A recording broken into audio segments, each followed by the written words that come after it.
what they thinking about that. I rise like a phoenix and land on my feet.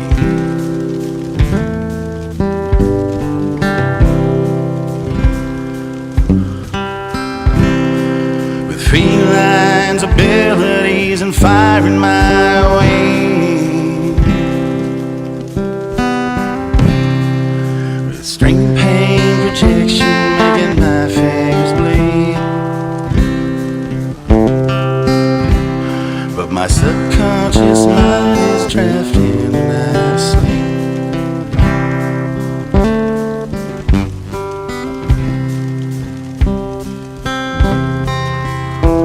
Can't catch me on the radar, I'm running in stealth.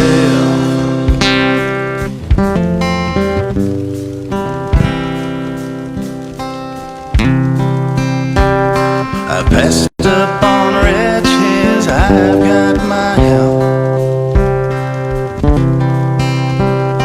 I'm pulling in finish lines, 4 tires all flat. Proving I'm wrong, what they thinking about that.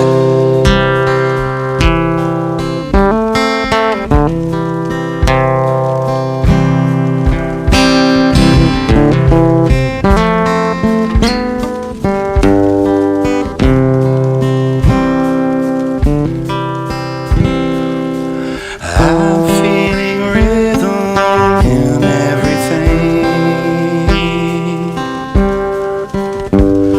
like my cat on my chest is purring in a dream. The wind's howling outside like Banshee's scream, and I've been known to make a 6-string sing.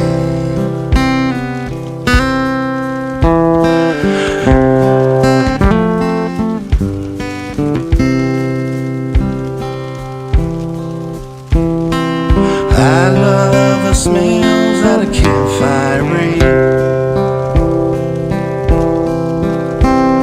the smoky infusion into my blue jeans. And I love the songs that a stovepipe sings, the creaks and the bangs when a screen door swings.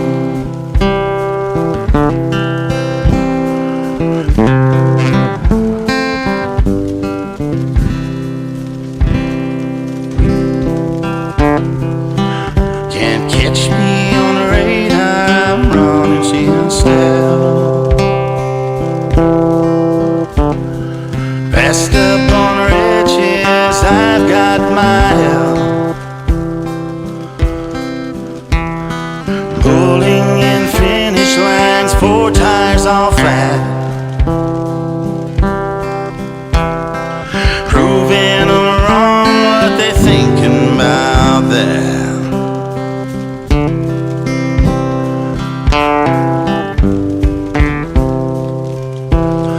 I rise like a phoenix and land on my feet,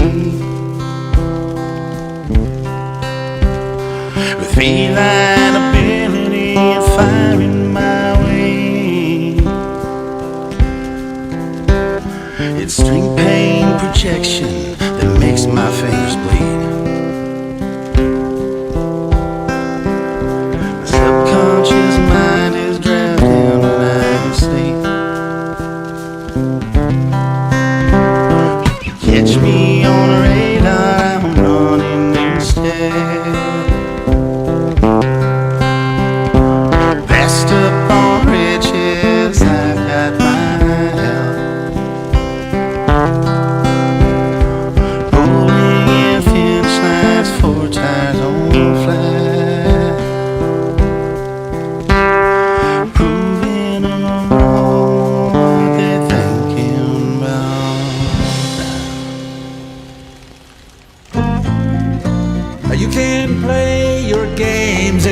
can try to outsmart all the feds who are coming for you. Tell me, how can you stand there next to your big golf cart, trying to squirrel away a secret or two? One thing we've seen from this mother, he likes to keep his documents squeaky clean.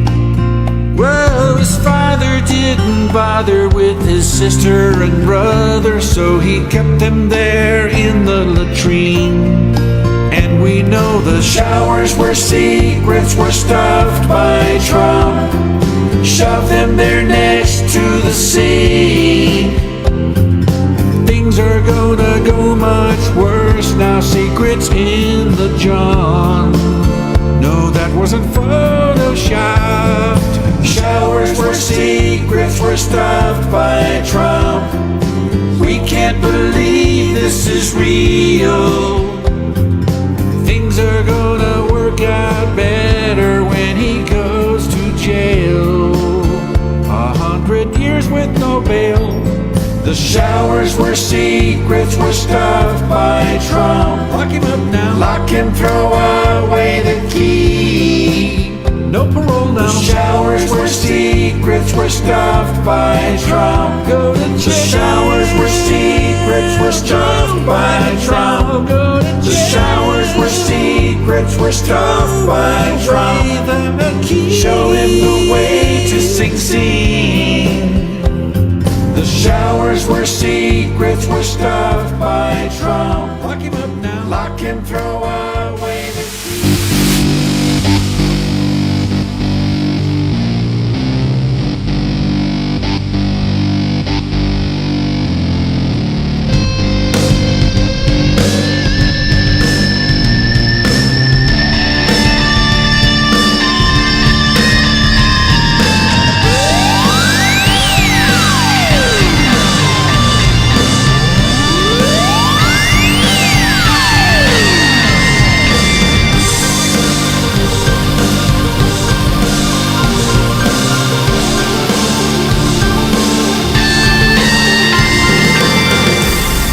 Hello, everybody. Welcome. Here we go. It is that time again.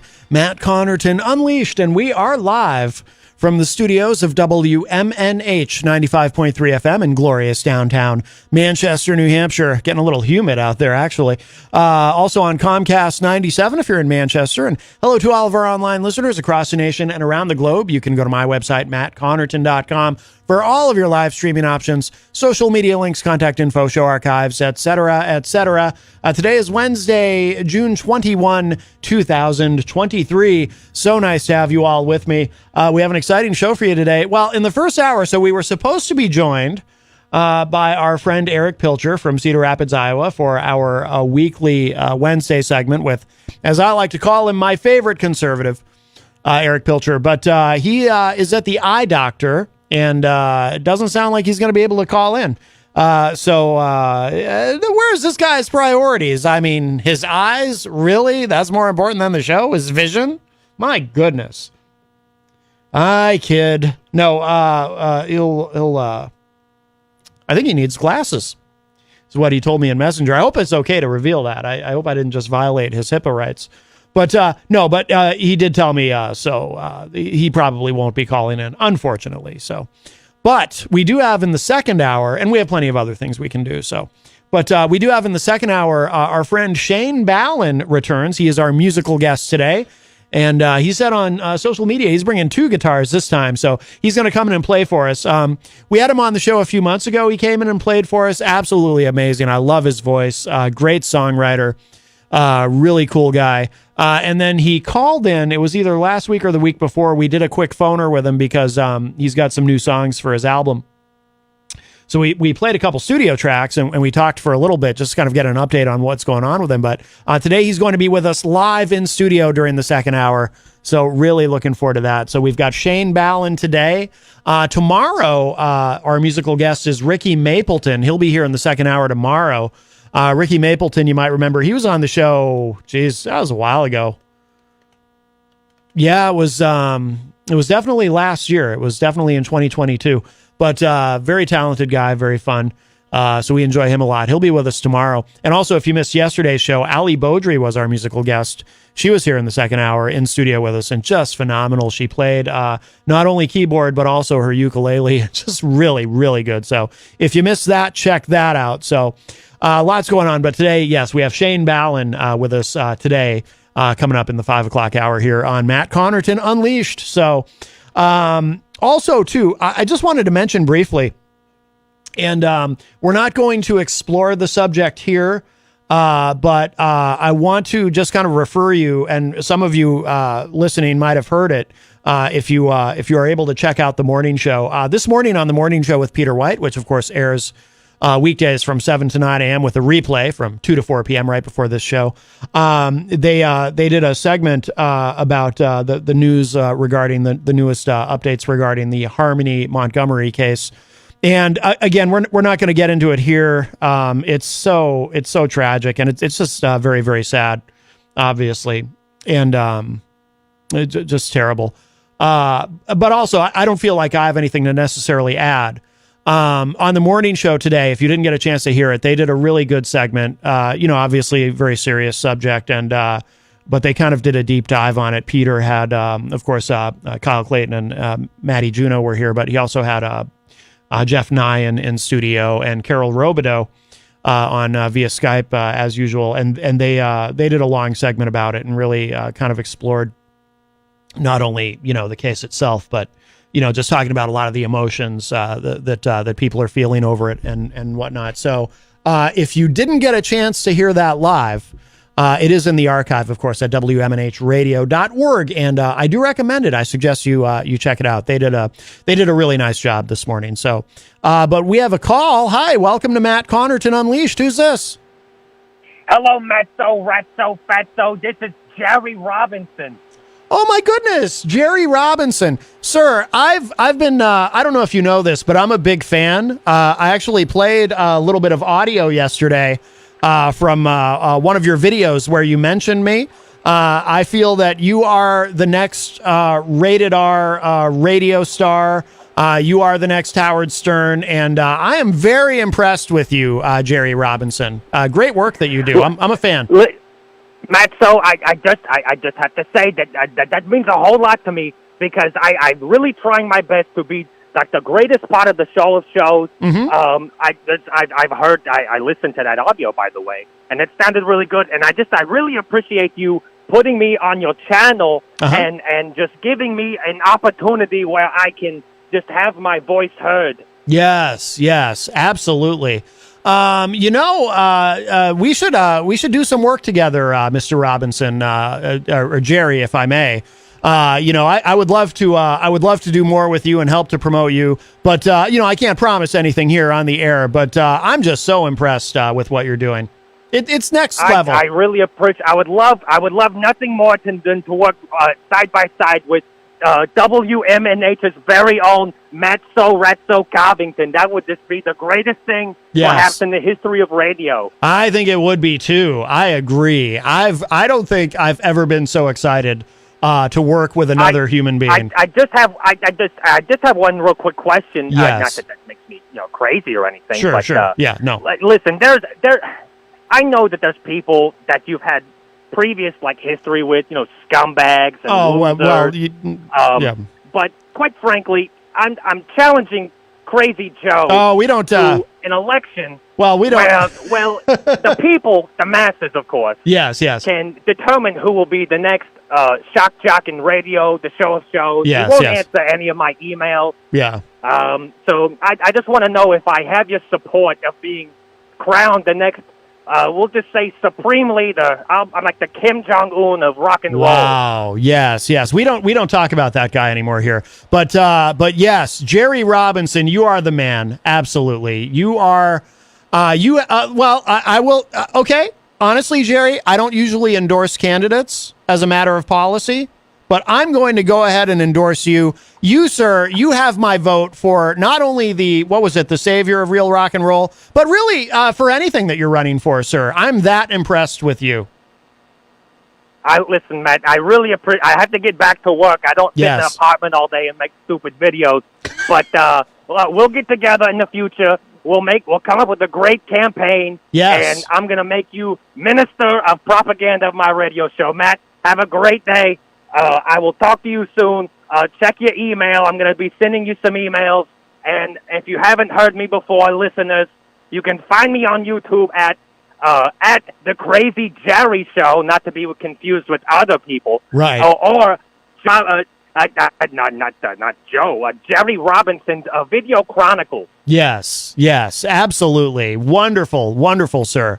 Yes, and I've already subscribed, and I encourage everyone to do so. Excellent. Thank you very much, Matt. You have a fantastic rest of your day. Jenny, you have a great day, too. Thank you. Oh, it's our pleasure. All right. Thanks, Jerry. Bye-bye.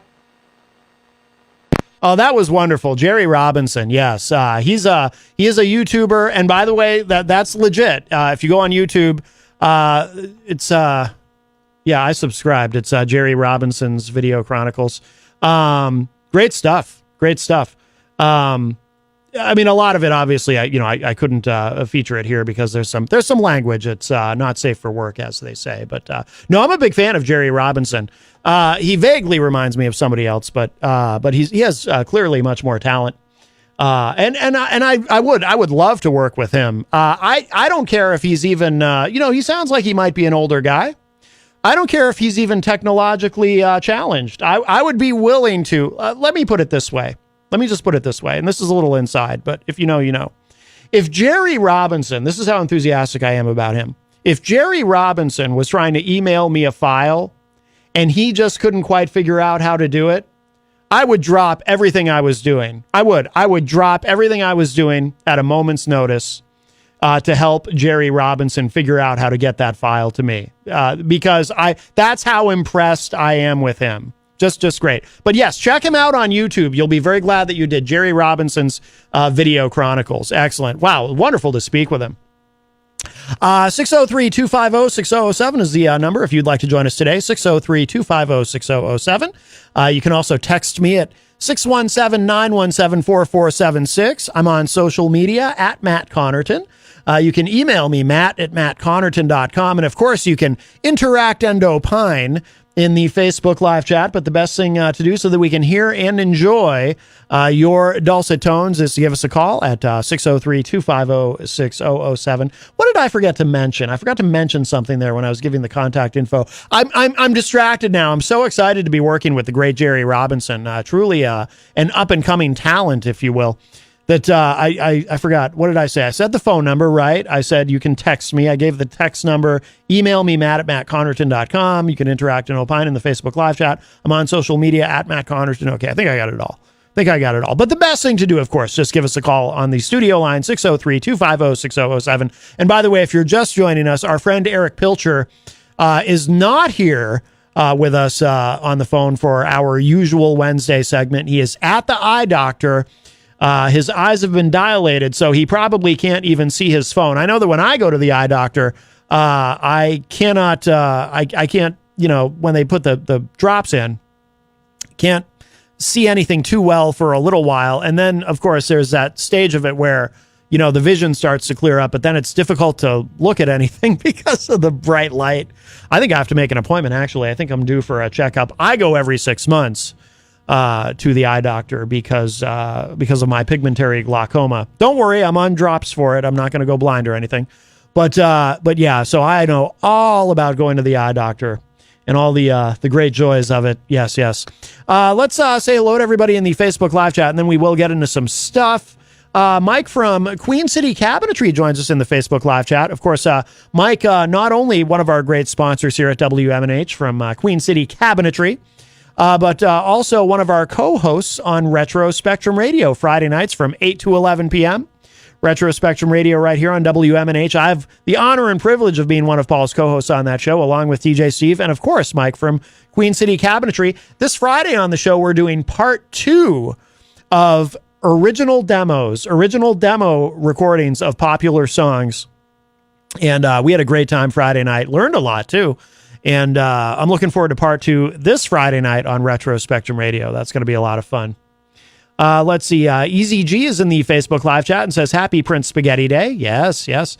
Jenny, of course, is in the chat and says, Shalom, peeps. Oh, Dylan Reynolds is in the chat. And Dylan says, I hope Jerry Robinson calls. Yes, Dylan. Hopefully you were listening when he did. And I'll tell you what, very, very excited to work with that man. By the way, Dylan Reynolds, check him out on social media. Very talented musician. And you should support what he does. Very talented. Geez, actually, maybe Jenny can. Jenny does all the booking for the guests. Maybe Jenny can schedule Dylan for an interview on the show. Dylan did call in once before, but about another matter. But I would love to talk to him about his music. Let's see, who else have we got in here? Yardbird Blue Sky, who I'm pretty sure I'm gonna. Go out on a limb here, but I'm pretty sure he is from Greensboro, North Carolina. He says, or she, or they, good afternoon, hashtag Matt, we say to you from us. Hi, hashtag Jen Coffee, we say good morning. And it's morning with no G, but instead an apostrophe. That's how they talk in Greensboro, North Carolina. Yardbird Blue Sky knows the dialect, of course, in that part of the country, being from the South. Yardbird Blue Sky also says, we will be performing soon as we can. Hashtag Matt Connarton. We are covering some of good pop songs. We say, who is your guest on your show? Hashtag Matt Connarton. Well, we have Shane Ballin coming in the second hour. Yardbird Blue Sky says, Ricky Mapleton, we say. Is that right? Hashtag Matt Connarton. No, Ricky Mapleton is tomorrow. Today we have Shane Ballin. Let's see. Jenny really enjoyed hearing from Jerry Robinson.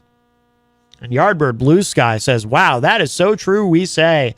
Yes. And Yardbird Blue Sky says, wow, demos volume 2 on Friday of Retro Spectrum Radio with Paulie C.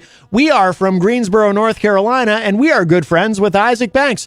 I get the impression that everybody in Greensboro, North Carolina knows Isaac Banks. JFed, of course, joins us in the chat room and says, good afternoon, everyone. Good afternoon, JFed. Welcome to the program. Let's see. Oh, I wanted to mention, too, what is going on at the Hop Knot. They've got a big event Friday, but I want to pull this up on social media. I want to make sure I get it right. And also, Allie Beaudry sent me the list. We discussed yesterday, one of the things that she does is she books all the guests at the Hop Knot, our amazing sponsor in the Brady Sullivan right across the street at 1000 Elm Street. They've got those delicious gourmet pretzels. They have an ever-burgeoning series of craft beers. Oh, okay, she sent me starting in July. She's going to be there July 1st at the Hop Knot. But this Friday night, they have... and I hope I do hope that Governor Ron DeSantis of Florida is not in the state campaigning while this is going on, because I don't think he would approve. But here's what the Hop Knot put on social media this Friday with Glam Chowda, and I think I know who plays Glam Chowda. Join us at 9 p.m. for Big Gay Bingo. Yes. Now, by the way, Kenny did explain to me recently what Big Gay Bingo is, and I don't recall exactly what he told me, the full explanation of it, but it is bingo, but I think it's just bigger and gayer. So, well, it is Pride Month, so very exciting. Some Big Gay Bingo at the Hop Knot Friday night, beginning at 9 p.m. And we have a call. Hi, welcome to Matt Connarton Unleashed. Who's this? Well, if you can't do Pork Fest, do the Hop Knot. That's right. What's up, Dave Ridley? Well, Pork Fest actually has its own big gay dance party. I've heard about that. Yes. Although, actually, I think that may not have happened for the last few years. The lady that did it hasn't been to Pork Fest very, very much recently, so I think I don't know if it's still happening or not. In fact, I didn't see one in 2021 when I was there. Oh, okay. Well, maybe somebody else will pick that up and run with it at some point. I don't know. Well, one thing that Pork Fest has that the Hop Knot does not have, and which I wanted to call out, is drama. they have drama at Porkfest. Is that what you said? Yes, there is drama. There is a controversy. I don't. Porkfest this week. Well, Dave, you've called the right show. I don't know if you know this about me. This could be a coincidence, but I actually rather enjoy drama and controversy. So please, sir, please unfurl the flag of drama and controversy, if you will. So what happened was, I guess there was they've been reaching out to kind of broadening in terms of the speakers that they bring in. So I told you a week or two ago about them bringing Robert F. Kennedy Jr. To speak. And yes, that's controversial because he is instituting a gun-free zone in the area where he's speaking. Yes, relatively, just like the auditorium, no guns in the auditorium. Which again, as you yourself pointed out, with his last name being Kennedy and all, you can kind of understand. Yeah. Oh yeah, I can, and he's not violating anyone's rights per se in this particular instance, but it is considered very controversial in libertarian circles. Yes, but there's a new controversy unrelated. Oh, and that is that I guess they also brought in they were bringing in some sort of conservative speaker. I can't remember his name. He's apparently a big name, but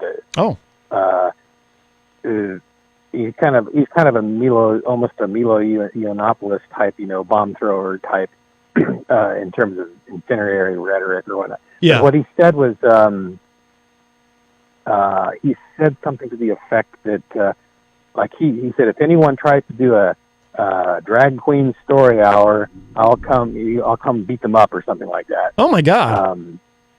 And he didn't quite put it that way. It wasn't quite as dramatic as that. I wish I should have the exact quote, but I don't know exactly what he said. Yeah. It was just considered it was more like an implied assault if anyone tried to do that.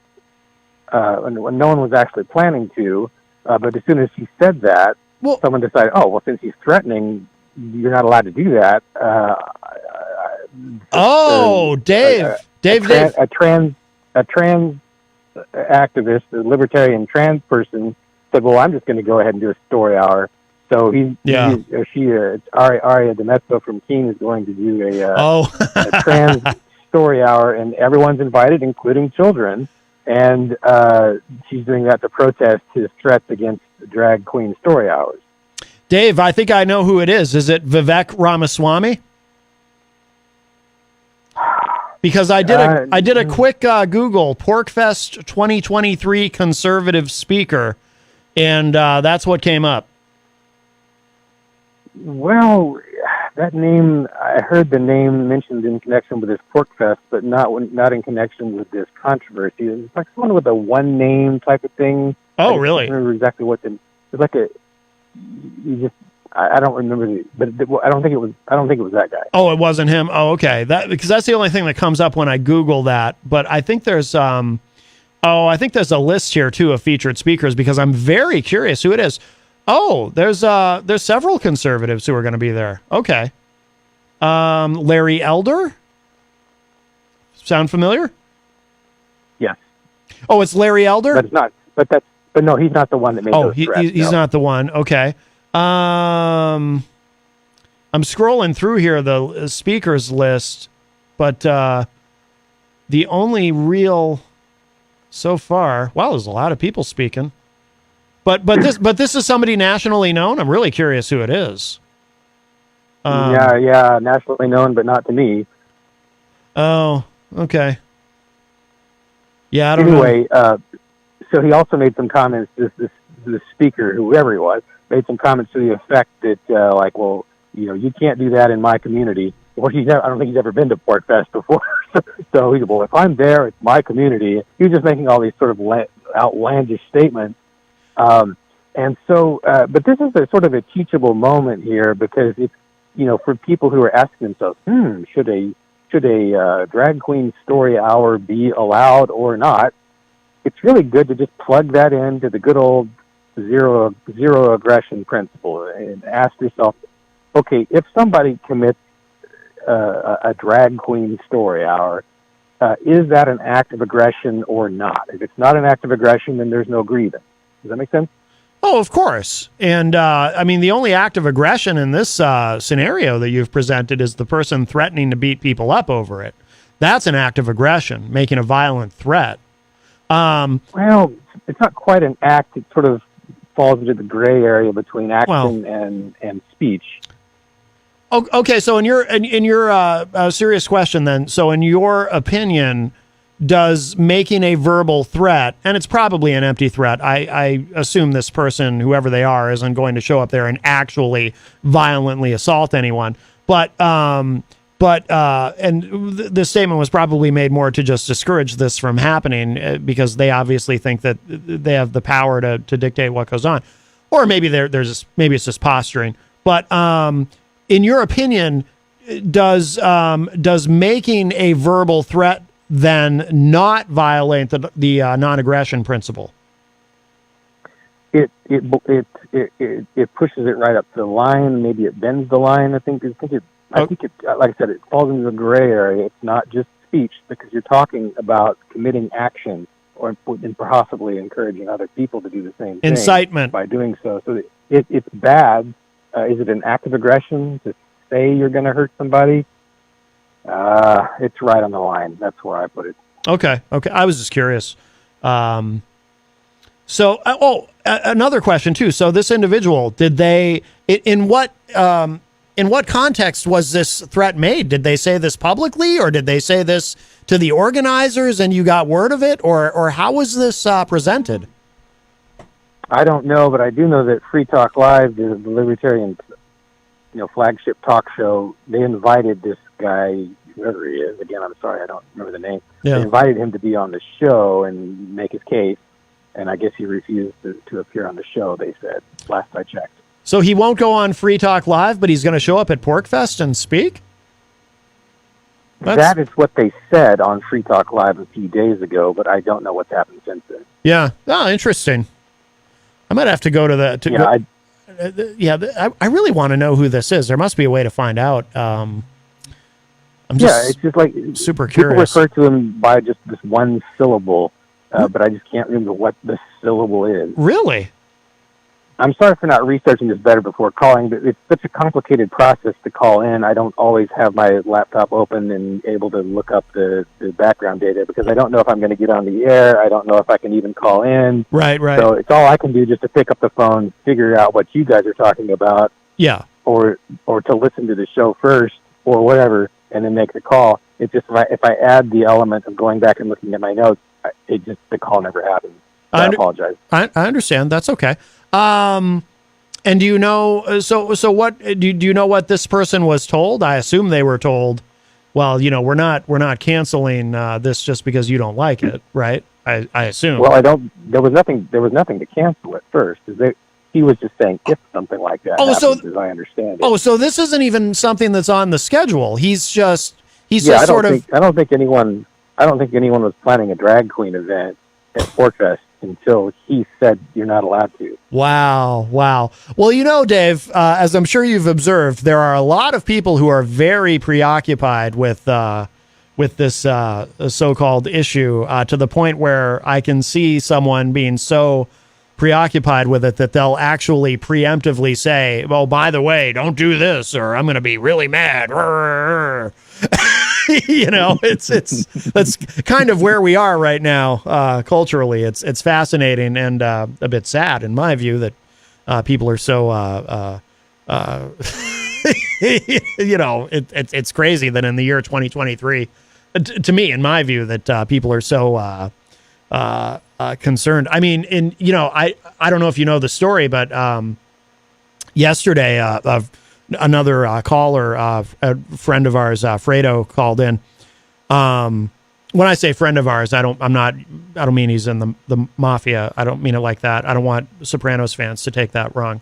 But no, just a genuine friend of ours was calling in and talking about what happened in Concord. I guess they did a drag queen story hour at Teetotalers, I believe is the name of the place in Concord, and these guys showed up in masks, and they were outside, and they were Sieg Heiling, and they had Nazi flags and all this, and because some people, I think what it is, Dave, is some people are not only just full of hate, but they, they feel so small that they don't feel like they have any power in this world. So and when I say they feel small, you could take that a number of ways, that they feel like in order to exert some power and feel good about themselves, they have to show up and intimidate people. But that just happened over the weekend in Concord, New Hampshire. You really wouldn't expect that. But yeah, a bunch of these guys showed up. I shouldn't even call them guys. I mean, they're not even, because I don't think real men, if you're a real man, you don't have to show up and be threatening and menacing toward people. That's not that's not a true, in my view, a true expression of what masculinity is or should be. But individuals, a bunch of these individuals, 5 years ago, I never would have imagined something like that happening in Concord, New Hampshire, of all places. But it did over the weekend. But that's the times we live in. Well, if the threat issue is, in a gray area, the drag queen story hour is not. That is not an act of aggression to go to a place and open a book wearing clothes that someone thinks you shouldn't wear and speaking to whatever age of people are in the room. Mm-hmm. None of that is an act of aggression. It could lead to an act of aggression later, conceivably, or might be connected in some way to an act of aggression, but it is not an act of aggression. So right. Who cares? Right. Well, we're in agreement on that. Absolutely. And I would say to I will. I was just going to add, Dave, and I would just say to anyone who doesn't think children should be, I just look at it as, well, if you bring your kids to that, maybe it's because you want your kids to understand that there are people who are different, and just because someone is different doesn't mean you should be afraid of them. But I would also say that, to anyone who is offended by the idea or doesn't think that children should be there, well, then don't bring your kids. Don't go and don't bring your kids to it. You have the freedom to not participate. But go ahead, Dave. What were you going to say? Pork Fest is not a conservative event. It is a libertarian event, which means they'll welcome you there, even right. if you're a conservative or a liberal or whatever. Yeah. As long as you don't violate the non-aggression principle while you're there. Yeah. I did notice on that list, it looked like there are several conservatives.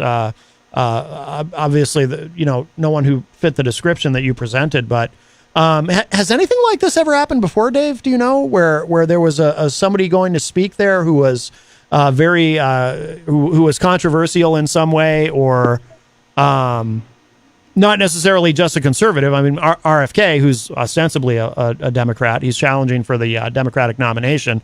Although some of his views, I think, are I don't know if conservative is even the right word. I think he's a little. I don't want to say, but I'm not necessarily qualified to make that diagnosis clinically. But anyway, has this ever happened before where there's been some sort of controversy over a speaker?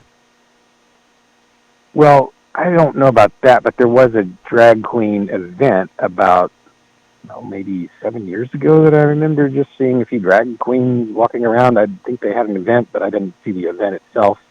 That's the only thing I've seen that would be related. In terms of controversial speakers, I just don't remember. They have had speakers that aren't, libertarians. Oh, sure. Yeah. Sure. Yeah. But I don't remember one where everyone walked out or turned their backs or anything like that. But I just may be forgetting. Okay. Yeah. I was just curious. But RFK, that is still happening, right? There's been no change on that. He's still going to be there? As far as I know. Okay. Yeah. Just wondering. All right. Yeah, and that dude, I don't know a ton about him, but every time I see him in the news or doing anything, the guy is batting it out of the park in terms of taking a pro-freedom position and wiping the floor with anyone who wants to debate him. And I really do appreciate that. Whatever I might not like about him, it just seems nice to see, a little bit of a pro-freedom voice in the Democrat Party. Sure. I don't like what he has to say about vaccines, but I'm very pro-vax and pro-science, pro-medical science, and I don't like that. I cringe at that stuff. But yeah, he is another voice out there. I think he's a bit of a crank. I don't think he's all there. Now, let me just put it that way. But But sure, I can appreciate him, putting himself out there. Certainly, and I'm all for having more voices, not less, So I'd commend anyone to listen to his debate with Alan Dershowitz, the authoritarian lawyer. And I listened to that debate as a pro-vaccine person, or at least I'm skeptical of the vaccine skeptics. That's probably the best way to put it. yeah. At least when they're talking about, more proven vaccines. Obviously, we still have data coming in about the COVID vaccine and how good or bad that was. But when you're talking about older vaccines and you're skeptical about those, that's pushing it. But RFK making his anti-vax pitch was very convincing. I thought he defeated Dershowitz in this argument. Oh, well, it's interesting. Well, I will check it out. You're actually the second person who has recommended that to me, that particular debate. And I'm an open-minded guy. But all right. Anything to add, Dave?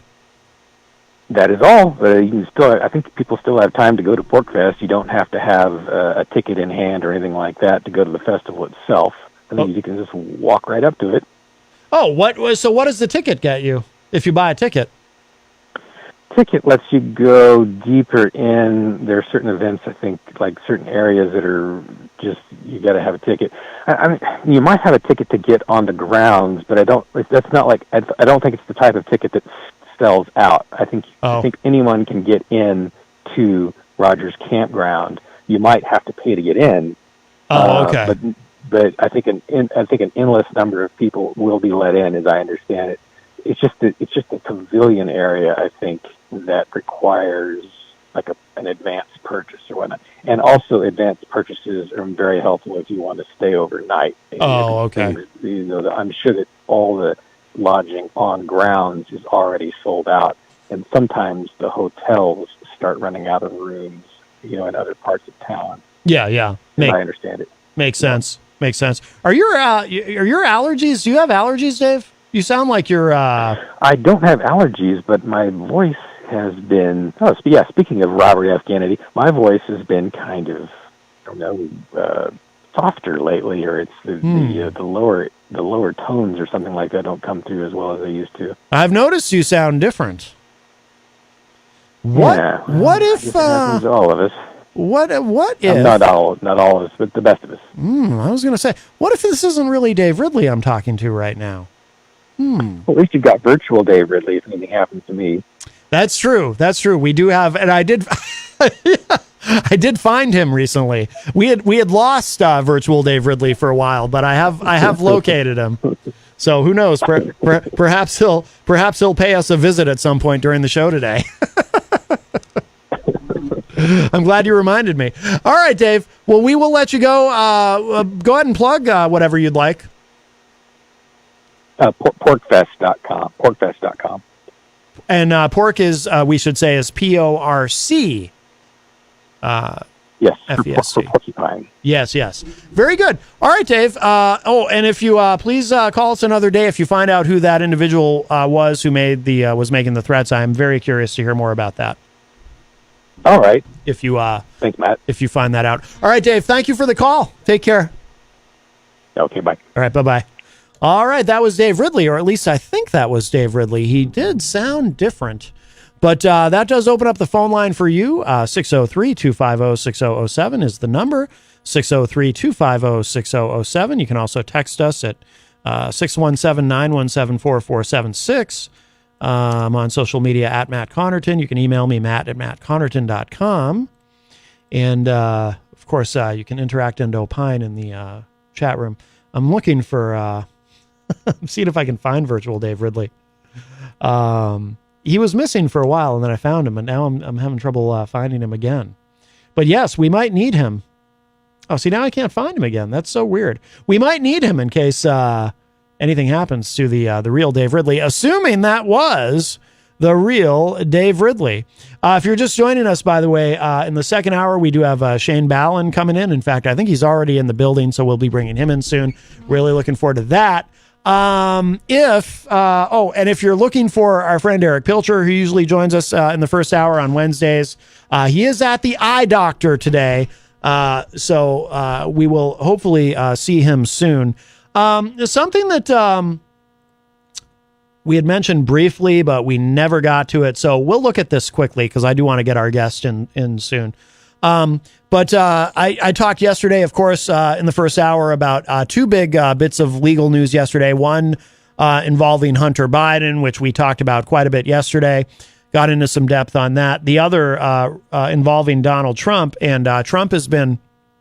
I guess I've been saying it wrong. It's not Eileen, it's Aileen Cannon, the judge who is presiding over the Trump's document case. Trump documents case, I should say. She has set a trial date. I think it was August 14th. Now, people don't think that it's going to necessarily happen, necessarily going to start that date because there can be continuances and delays and so forth. But that is the date that she's chosen. But the other thing, and I wanted to, this is a media item, so I really wanted to talk to Eric about this today, but he's not available. But we'll look at this quickly right now. Trump did an interview with Bret Baier on Fox News. And Bret Baier, I have to say, he did step up and committed an actual, I would say, a bona fide act of journalism in his interview, asked some hard questions and challenged Trump on things. But to me, the most interesting thing about it is if you watch it, Trump seems to, well, let me preface this by saying, actually, Chris Christie had a funny comment. He said that while that interview was on, Trump's lawyers were probably looking to jump out of whatever window was closest to where they were at the moment because the more Trump talks, the harder he makes their job. And it's almost as though Trump, you almost get the sense that not only is he known for not necessarily paying his attorneys, because he likes to treat them all like they're these buy here, pay here lawyers that you see on television. You know, you only pay them if they win your case. But but he makes it really hard for them because the more he talks in public, because, you know, you're not supposed to talk about your case. You know, any attorney will tell you that. Don't talk about your case. But Trump, now, granted, Trump's in a unique position. As much as his attorneys might like him to shut up and not talk about his case, Trump is an active candidate for the presidency. So he talks about the case. But Trump also, as I've observed on the show, and even some of his supporters will admit, Trump exists in a perpetual state of self-immolation.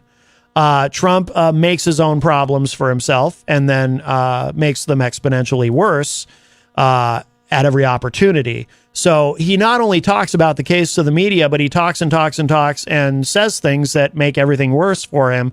And I think the single biggest takeaway, and this is why Chris Christie made the comment that he did, the single biggest takeaway from Trump's interview with Bret Baier on Fox News the other day was that Trump seemed to admit to obstruction of justice. He pretty much, you know, yes, he had always acknowledged that, yes, in fact, he did take those documents, and he claims they were classified and so forth.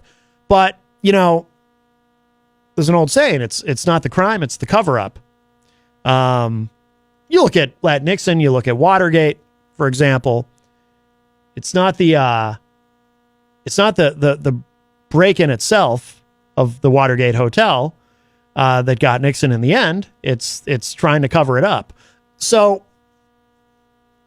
in Trump's case, I mean, I think even some of his supporters would probably acknowledge that none of this would be happening right now if Trump had just given back the documents to begin with. And Bret Baier, again, Bret Baier from Fox News did an excellent job. Excellent job.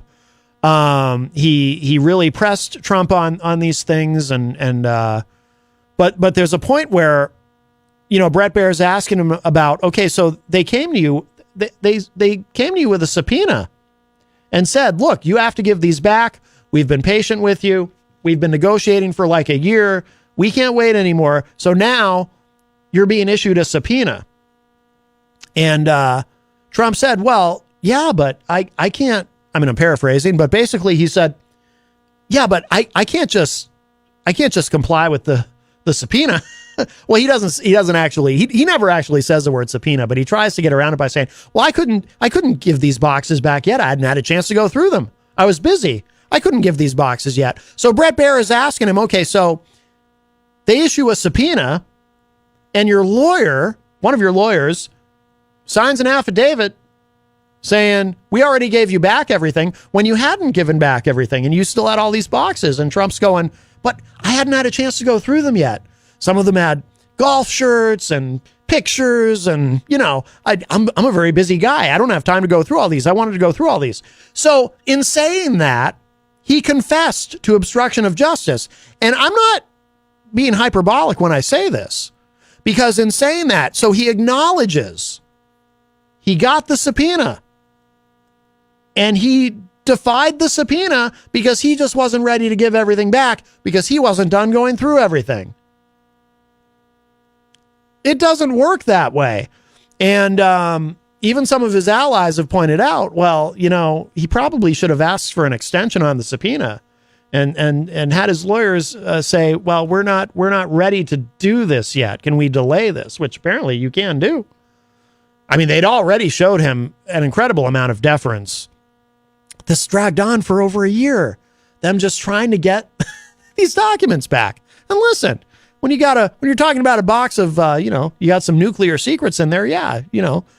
A year is a long time to be patient, but they were very patient. And Trump acknowledges, well, I didn't have time to go through everything yet. I can't give this stuff back yet. So, that will be used against him in a court of law. When they Mirandize you and they say anything you say can and will be used against you in a court of law, they don't mean just, anything you say to us right now in this moment, the police who are arresting you, anything you say to us is we're dragging you off in cuffs, might be used against you. No, they're telling you anything you say from this point forward, now that you've been arrested for this, can and will be used against you in a court of law. And obviously, that Fox News interview, more than anything else he has said or done since this started, that Fox News interview will be used against him in a court of law. It's just shocking. And, I understand the game. He figures he's got to do this stuff because it helps his fundraising. And the people who most desperately want to believe him, his disciples, they will believe anything he tells them. So it helps in that regard. But he's that Bret Baier. Look, I'm no legal expert, but that interview that Bret Baier conducted with him. And again, listen, Bret Baier, I think, did an excellent job. He certainly didn't lead Trump into anything. He just asked obvious questions, though. Trump walked himself into a lot of jeopardy. I mean, and again, there's a bunch of things in there that were problematic, but the single biggest thing is Trump in that interview. I mean, again, you can call me a Trump hater, tell me I have Trump derangement syndrome or whatever other tired insult you want to throw at me, but I'm telling you, there's no getting around it. Trump in that interview admitted he confessed to obstruction of justice. They subpoenaed him, but he just didn't feel that he wanted to give the stuff back because he wasn't done going through it, and he's very busy. It's there. It's on tape. You can look at it on YouTube if you don't believe me. It is what it is. There's just no getting around it. This isn't me being partisan. This isn't me, just going after Trump because I don't like the guy. This is the reality. If you can find any kind of a legal expert who can tell you that what I'm telling you isn't true, God love you, but you're not going to find one. This is what happened. That he just, again, like I said, he exists in a perpetual state of self-immolation. Legally speaking, in that moment, he poured gasoline on himself and lit himself on fire. That is exhibit. Well, I can't say it's Exhibit A. I suppose Exhibit A is the documents themselves, but wow. So anyway, USAtoday.com has a story up 5 takeaways from Trump's Fox interview on classified docs, China, Ukraine, and more. By the way, I will, because I am fair, there is something that Trump did in this interview, and this isn't me being sarcastic or trying to be funny. I mean this sincerely. There is something Trump did in that interview that I thought was very smart. I'll just throw this out there because this has been in the news because of a comment that President Biden made that has a lot of people clutching their pearls. Biden calling at a fundraiser, calling Xi Jinping a dictator, and people are freaking out to varying degrees over that. So Bret Baier asked Trump about Taiwan, and here's what Trump said. So, because if you remember, Joe Biden, we talked about it on the show at the time that it happened, Joe Biden said, yes, we will defend Taiwan, which is okay, good in a sense, but I'm a big fan of strategic ambiguity, so I was uncomfortable with it. I'm a little less uncomfortable with Biden saying that at the time in hindsight, but we won't get into all of that. But I thought it was smart how Trump handled this. So Bret Baier asked him, while Trump said if he was president, China, quote, would never be talking about even the concept of going into Taiwan, unquote. He refused to say, however, whether he supports independence for Taiwan, claiming it would make discussions with Chinese President Xi Jinping more difficult. Actually, they've got this a little bit wrong here, USA Today. What he was actually asked was, Bret Baier asked him, would you defend Taiwan if China invaded Taiwan? Like Joe Biden said, his policy is yes, we would. He was asking Trump, would you? And Trump said, if I tell you an answer, it's going to hurt me in negotiations with Xi Jinping. Trump went on to say, I have a very good relationship with President Xi after COVID came in. I didn't want the relationship, and I sort of ended the relationship after having made one of the greatest trade deals ever made.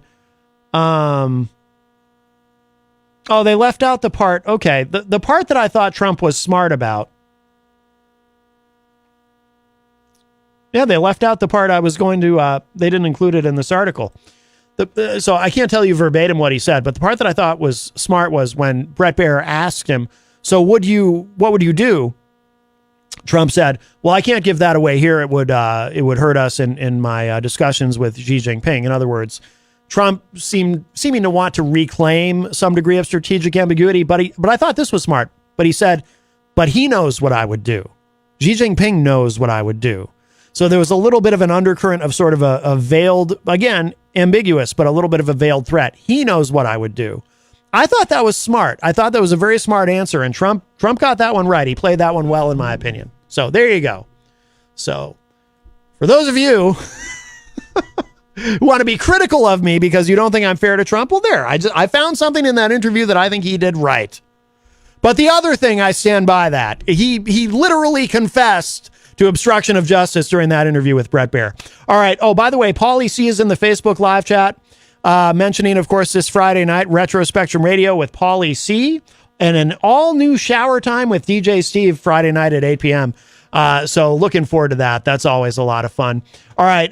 We're going to take a quick break. We're going to bring our guest in a moment. But I'm going to, before we get him, I'm going to play another one of his studio tracks that he had sent us. We'll play this song. Oh, you know what? I want to play this. We'll play this Charlie's remix. Charlie's song, the remix that he did with Mr. Goodbars. Let's play that because this got a really, really good response from everybody last time. So we'll give this a listen from the great Shane Ballin. Then we'll show some love to our amazing sponsors, and then when we come back, we'll have Shane Ballin in studio with us live. But here it is. Check this out. This is the Charlie remix from Shane Ballin and Mr. Goodbars here on Matt Connarton Unleashed.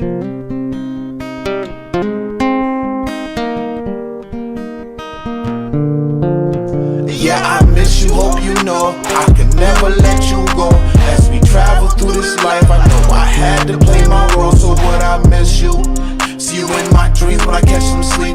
You're young and on my heart, and the air that makes me breathe. Charlie, pictures on the wall of a life we seen the past times. Remember all the smiles and the feeling what your laugh like. The chills on my arm as the skies turn blue.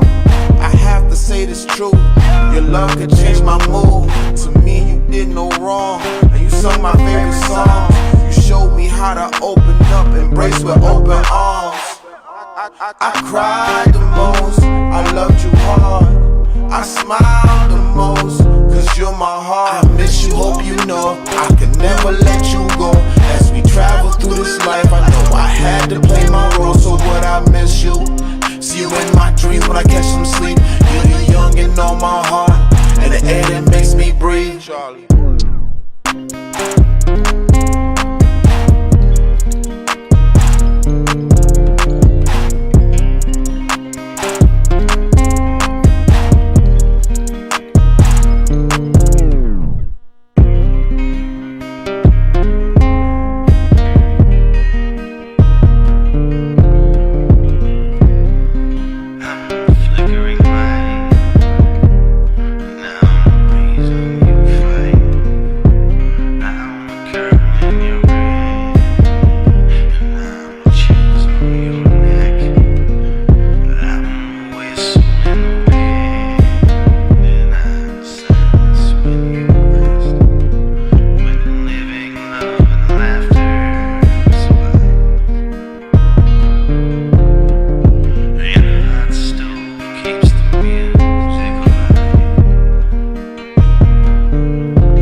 Come on down to the Hop Knot at 1000 Elm Street, Manchester's premier craft beer and gourmet pretzel bar. Tell us more, Trudy. We make our dough fresh every day. We make a variety of styles of pretzels and serve craft beer, cocktails, and a few bottles of wine. We do the traditional pretzel, and we have multiple flavors for that. We also do stuffed pretzels, pretzel sandwiches, free dessert pretzels, and pretzel knots. The Hop Knot in the Brady Sullivan Plaza at 1000 Elm Street.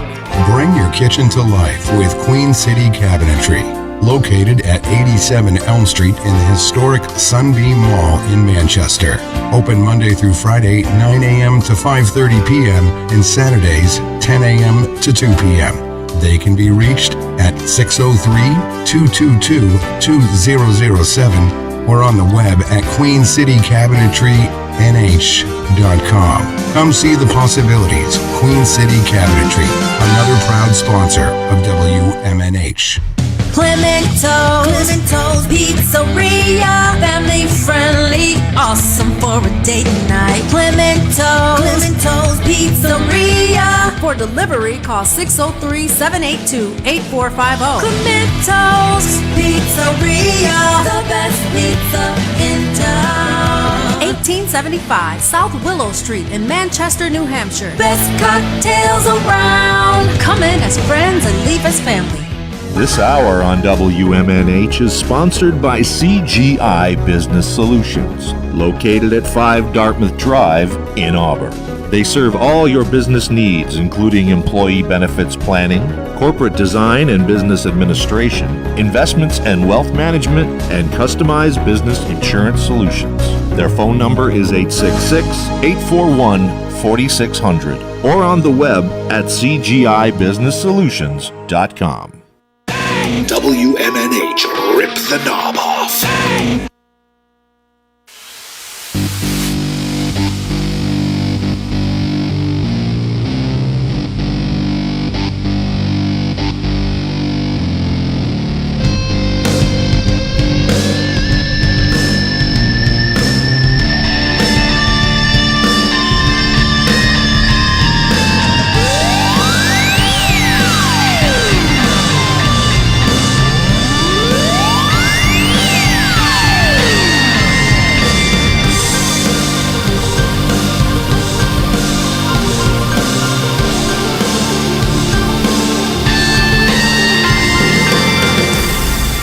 Welcome back, everybody, as we cruise in hour number 2, numero dos of Matt Connarton Unleashed.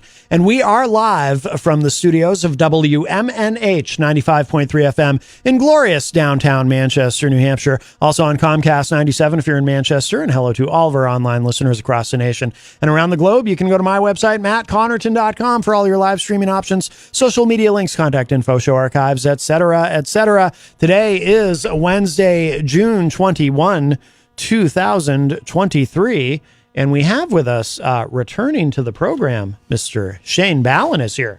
Hello. It's great to be back. Yeah. So excited to be back. Thanks, Matt. Yeah, absolutely. It's good to see you, and looking forward to hearing some tunes. And yeah, me too. I got we got a couple guitars here. I got a little Martin here we just got. Sounds so nice. we got some. I got a couple covers I want to play, but I want to play some songs off the EP that I just put out. Oh yeah. And my good friend and producer, Mr. Goodbars, Timothy Thorpe, Toy Box Studios in Nashua, did a great job helping me out with that, and look forward to working with him again. So excellent. Yeah. And is the so the EP, is it out now? Yeah, it takes a few days. It takes like a week or how many days it is, but it's all set up with on DistroKid. Excellent. Yeah, so it's out there on all the platforms. Oh, very good. Very good. Yeah, I don't know how. I guess it'll be a little while. Yeah. Well, congratulations on that. Thanks. And I just keep writing. I have a bunch of songs, so I have another whole EP. I would say right now. So excellent. Just gotta work on it. Yeah. All right. Well, whenever you're ready, I'm dying to hear whatever you're going to play for us. Yeah, I wanted to play a couple of the songs. I was thinking about playing. Charlie, and I want to play Daddy's Truck. I want to play String Pain Projection. Mm-hmm. I have a new song called A Note that I just wrote. Okay. So maybe I can get that in. Yeah. We have plenty of time. All right, great. And so I'd like to start it off here. Let's get warmed up with a little Stapleton, huh? All right, sounds good.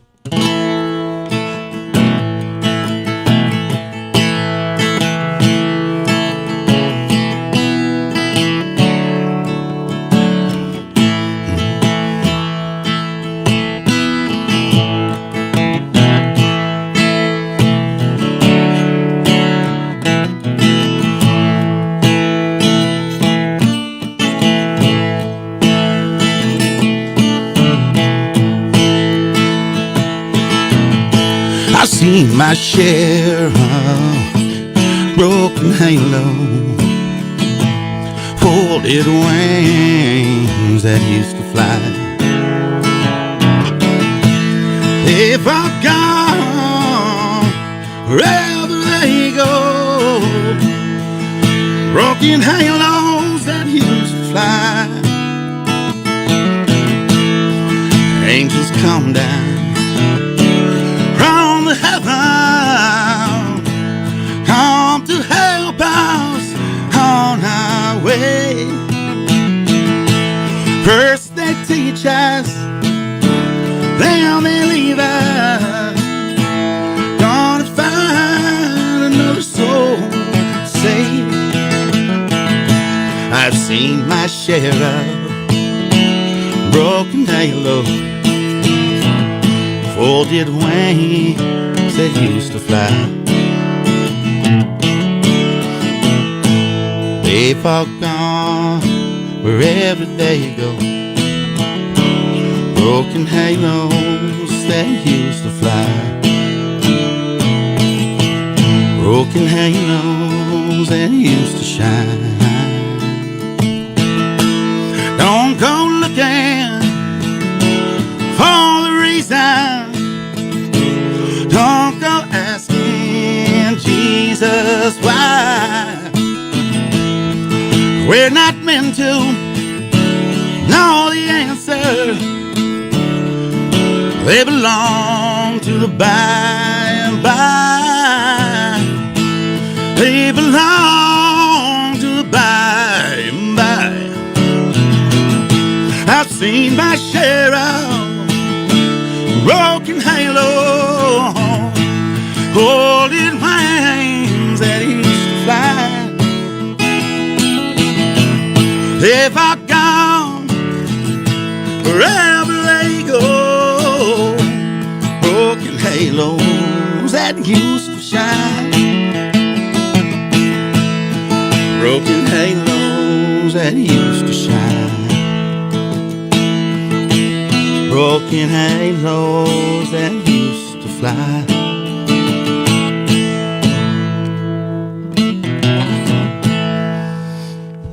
Will Stapleton. Ah, it's beautiful. Beautiful. I love it. By the way, I was going to say, by the way, Sarah Lorraine Prince is in the Facebook live chat and says, excited to hear you perform the song you wrote with my mom. All right. That's right. I think I remember you. And Iris Iverson Lemire is in the chat room and says, cool, Shane Ballin. All right, let's do Daddy's Truck right now. All right. This is the song that Sarah was talking about? Yeah. Cool. All right. Awesome. All right. And, yeah. Here we go. This song is I wrote with a friend of mine, passed away, Janine McGrath, and she wrote this song. And I spoke about it once, and it reminded her of her dad when I started playing a certain chord progression. And she wrote a song about an old Dodge truck, and that had the smells, and reminiscence of her father. So she would keep it around, and then she had to go to the junkyard one day, and this is the story of Daddy's Truck.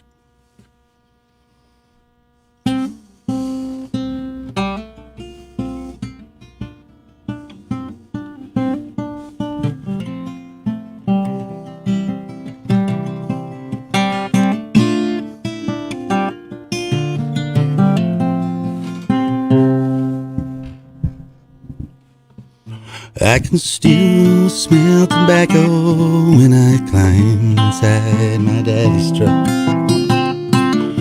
3 on the tree on daddy's knee. He taught me how to drive her down an old dirt road.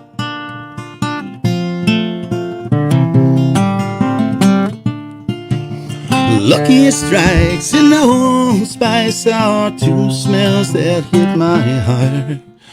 Now that I'm old, memories in his old Dodge truck are worth more than the money that you're paying me. If I wasn't so down on my luck right now, I'd keep that truck and I'd hang on to my daddy. Unruly child, running wild. He didn't know how to tame me.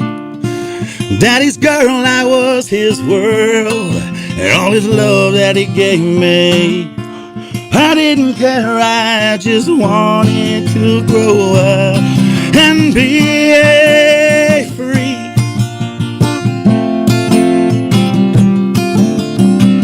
Memories in that old Dodge truck are worth more than the money that you ever gonna pay me. If I wasn't so down on my luck right now, I'd keep that truck and I'd hang on to my daddy. Yeah.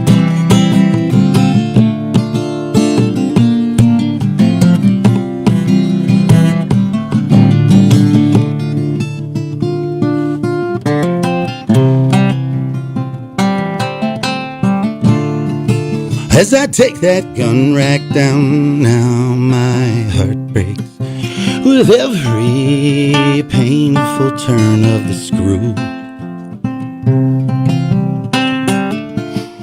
That rearview window now has a very clear and painful view.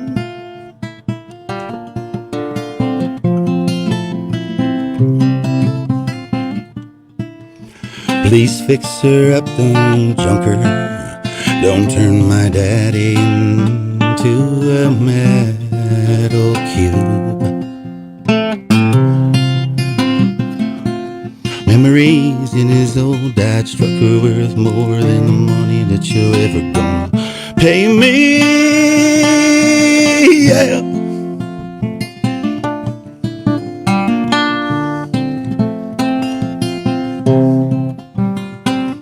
Memories in that old Dodge truck are worth more than the money that you ever are gonna pay me. Wow. That's yeah. You played that last time too, and just amazing. Thank you. Our friend Rhonda Favero from California in the chat room says, "Having just lost my beautiful husband, this song is so resonating with me. Thank you." Wow, You're welcome. I'm glad it helped. Yeah, and sorry to hear that, Rhonda. Wow. Yeah, sorry. Absolutely. But, sometimes music can bring out the pain and make you, reminisce, but in a way that heals you in a sense. Yeah, So, yeah, absolutely. And Sarah said, "Thank you, Shane." you're welcome. Yeah. Thanks to Janine. And Yardbird Blue Sky says, hashtag Shane Ballin, we say awesome song. Very nice, very nice. And I see another name in there too, Iris Iveson Lemire, who I assume is... That's my mom. Oh, that's your mom. Yeah. Excellent. Okay. Very nice. Very nice. That's good. All right. Well, you want to keep going? Yeah. Cool. I'm not going to do that one, though. I was going to say, that sounds familiar. What Passenger. is it? Oh, yeah. I would like to do another cover though. This goes out to my dad and down in Florida. Oh. Yeah. So this song right here is by Luke Combs. It's called Even Though I'm Leaving.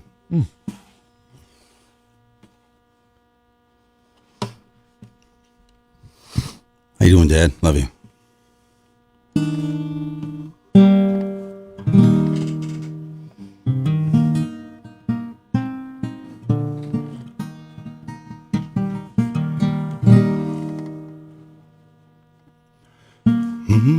Daddy, I'm afraid.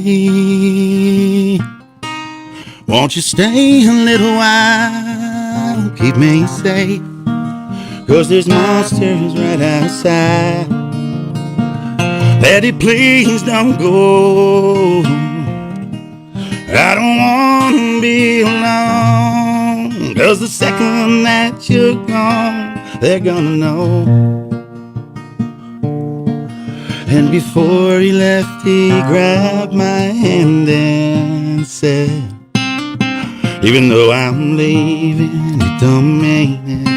I won't be right by your side when you need me and you can't save me in the middle of the night. Just close your eyes and say a prayer. It's okay, I know you're scared when I'm not here, but I'll always be right there. Even though I'm leaving, I ain't going nowhere.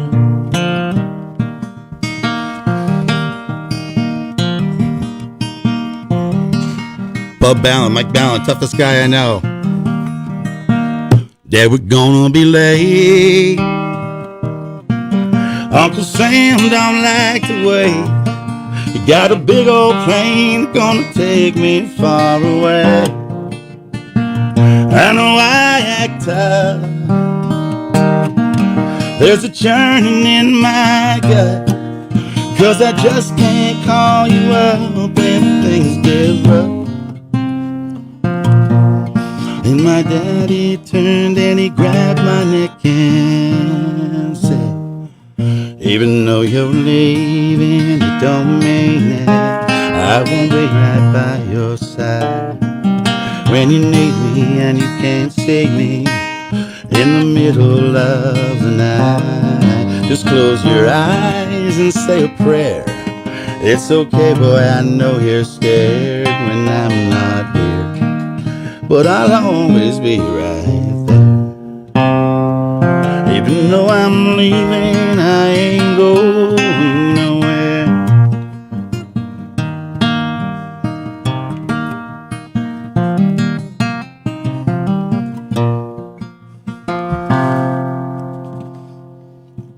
Daddy, I'm afraid.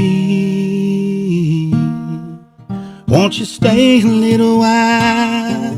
Never thought I'd see the day I'd had to say goodbye. Daddy, please don't go. I can't do this on my own. There's no way that I can walk this road alone.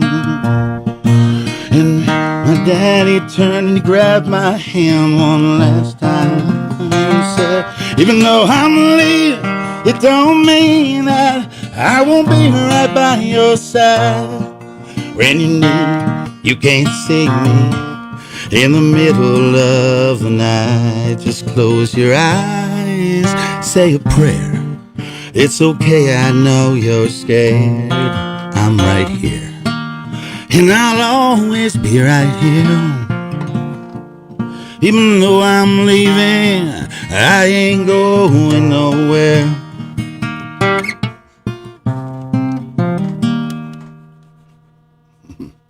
That's beautiful. That's really beautiful. Thanks. By the way, we just had this person did not identify themselves, but we just had a message come in on the text line. Kick-ass Shano, you sound great. All right. Thank you, Anonymous. Yeah. Very good. Very good. I'm going to grab my other guitar here. Yeah, absolutely. If you're just joining us, we have Shane Ballin in studio with us. He's playing live for us. He's got a brand new EP, and we've shared some studio tracks on the show, but Shane is back live with us in studio and sounds phenomenal. If you want to get in with a quick call while Shane's swapping guitars, if you have any questions for him or any feedback at all, or you just want to say hello, the studio line is open, 603-250-6007, 603-250-6007, and of course you can text us at 617-917-4476. You can also interact and opine in the Facebook live chat, of course, and got a very full chat room today. And let's see, yep, everybody's oh, you found your water. That's good. Shane was commenting earlier, he thought he'd left it in the car. It does get dry in here, that's for sure, with the air conditioning going and whatnot. But so Shane is here, and while he's getting ready to play for us some more too, I want to remind people. Oh, actually, you know what? Let's go ahead and grab this call. I think we've got Shannon on the line. Hi, Shannon. Buenos tardes. Oui, or something. Good afternoon. Yes, good afternoon. What's going on? Shane, beautiful singing, beautiful Thank playing. you very much. Appreciate that. All right. That was my 2 cents, so I can hear you play some more. Okay, wonderful. Thank you, Shannon. We appreciate the call. Thank you. I appreciate that. Whoops. All right. Very nice. Very nice. All right. So you now just to tell us why the switching of the guitars. What's different about this guitar? I have some heavier strings on the other guitar. Yeah. This guitar has some lighter strings on it. Better for finger picking. Sounds better. Oh, I gotcha. I gotcha. Sometimes easier on the fingers, but that one's a little bit more heavier gauge. When you play out, do you usually bring two guitars and switch off? Never had, really. Really? I got two guitars. Yeah. Oh, that's right. Because you just got one of them. Yeah, that's right. Yeah. I had an old Gibson, and I was still using it for a while. You know, that '59 Gibson. Yeah. And I said I'm not going to use it anymore. Yeah. So I just kind of put that away. Oh, I gotcha. And then now, yeah. So it'll be great. I'm going to be over. Like I said, I was at the Old Salt. Did a little thing over there. I'm going to be playing in Hampton for a couple parties over there. Excellent. Northampton. Excellent. So I'm excited about that. And there's Charlie's Hill show coming up. Live, Love, Laugh Festival. That's going to be coming up a little bit, about a month or so. And then maybe my friend Brian Munger, I might have a little show coming up here with them too. So yeah, that's a name I've heard. Mm-hmm. Plays a lot in Maine. Plays a lot around here too. Yeah. Oh, Yeah. very, very good. Very good. All right. So what are we going to play next? Maybe I'll play Charlie, I guess. Okay, cool. Yeah. So this is the now we should clarify too for people. So on the EP, there's two different versions of this, correct? There's I was recording this, and Mr. Goodbars, Tim, he said he had an idea already. As soon as he heard it, yeah, and he put the bass behind it, and I said, "Wow, that's great." I didn't think of that song like that, or any of the songs that I was playing with the fingerpick style. It seemed very folk and slow, and when you put that to it, it just gives it life, and you feel like you can merge the genres like that. Yeah, you see that a lot with country right now. Oh yeah. Like he was saying, the beats now have switched Mm-hmm. from country and R&B or rap, kind of switched it. It's true. Hip hop, I should say. Yeah. But so this song is called Charlie, and it's dedicated to Terry Merrill and her daughter Charlie. And this is daughter, and she passed away. She was several years ago now. But this song I wrote because all the different things that would remind me of her daughter, and kind of one night just wrote this after waking up and I really didn't know her that well too. And I wrote this. So this is the first song I ever wrote. Oh wow, no kidding.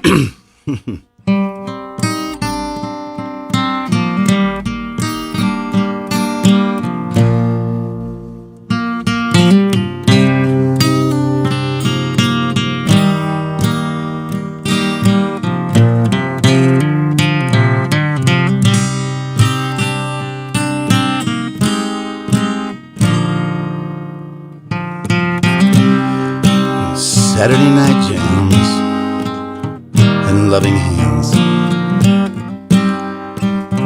pink guitars and borrowed cars. The distance between us is closer than you think.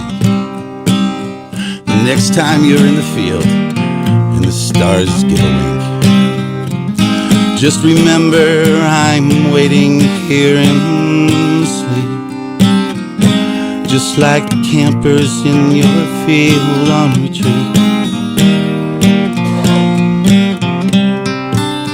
I'm the flickering light, and I am the reason you fight. I am the curl in your grin, I'm the chills upon your neck. I am the whistle in the wind, and I'm the silence when you rest. When living, love, and laughter survive, and a hot stove keeps that music alive. It's a resonation that still resides. In all this you'll find I'm the flickering light, I'm the reason you fight. I'm the curl in your grin, and I'm the chills on your neck. I'm the whistle in the wind, and I'm the silence when you rest. Living, love, and laughter survive, and the hot stove keeps the music alive. Mike Merrill, it's the resonation that still resides. And oh yes, you'll find it's me, it's me, it's me, it amaze me. Oh, it's me, it's me, oh, it's me, Charlie, me, Charlie.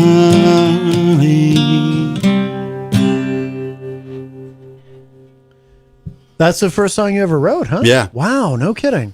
I just recently started playing it more of a song. It was like a spoken word. Oh, okay. Interesting. So, when you wrote that, obviously you knew you were already playing and everything, and you were already playing covers and so forth. But you just hadn't. Yeah, I was playing covers, lots of covers. Okay, yeah, but that was your first time. And I think I was playing like some sort of progression, with that progression in a song. Yeah, which is thousands have the same. Yeah, progression. yeah. It's changed slightly, but right. Don't call me Ed Sheeran. But yeah, it's and then I just kind of applied that into there, and yeah, wow. Then I noticed you get a feeling as a songwriter starting off that you want to keep using that kind of progression. Then you go, I got to change it. Right. All my songs are going to have that same thing, even though you can change it up to make it sound different. But yeah, so I'm trying to,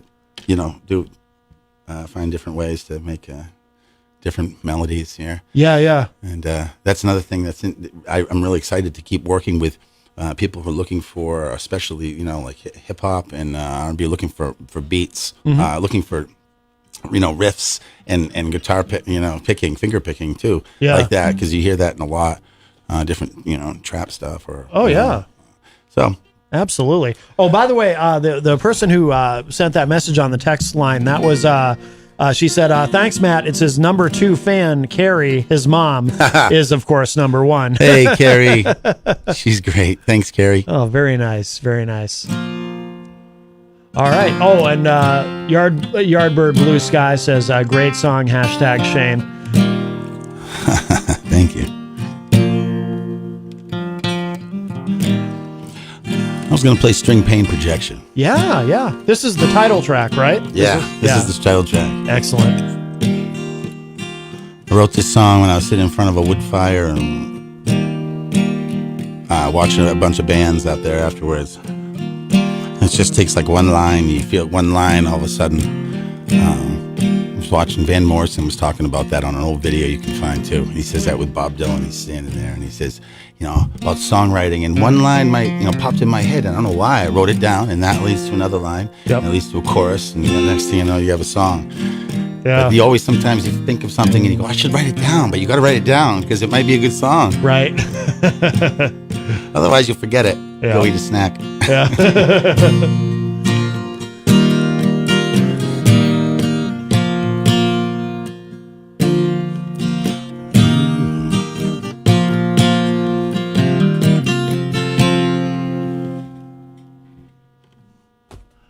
You can't catch me on radar, I'm running instead.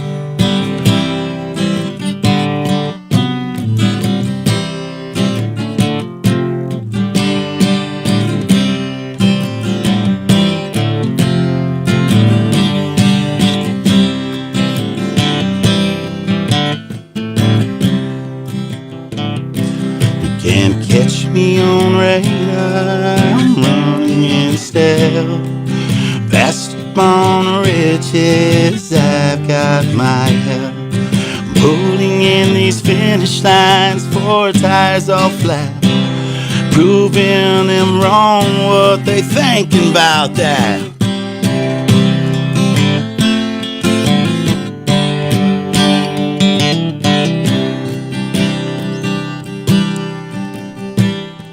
I rise like a phoenix and land on my feet. With felines abilities to fire my wings.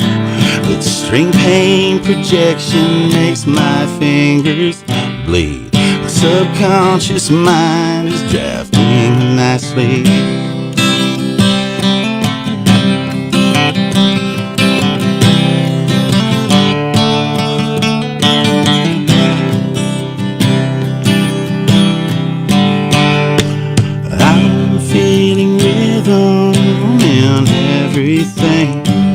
Like my cat on my chest purring in his dream. The wind's howling outside like a banshee scream. I've been known to make a 6-string sing.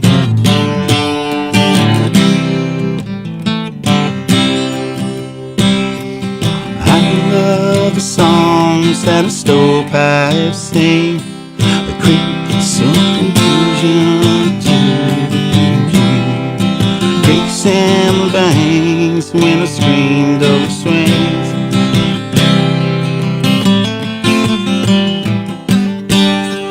I love the songs that a stovepipe sing. Oh, creaks and the bangs when a screen door swings. And I love the smells that a campfire brings.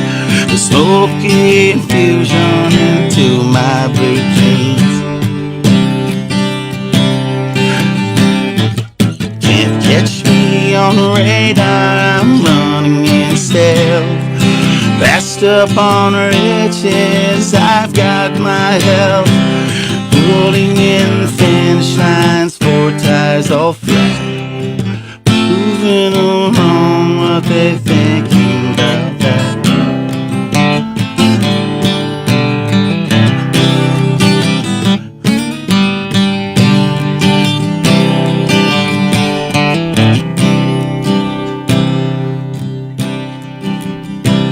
Can't catch me on radar, I'm running in stealth. Past upon riches, I've got my health. Moving in finish lines, 4 tires all flat. Proving them wrong, what are they thinking about that?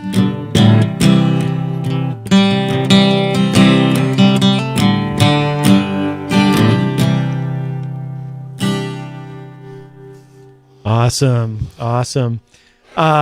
If you're just joining us, Shane Ballin is here.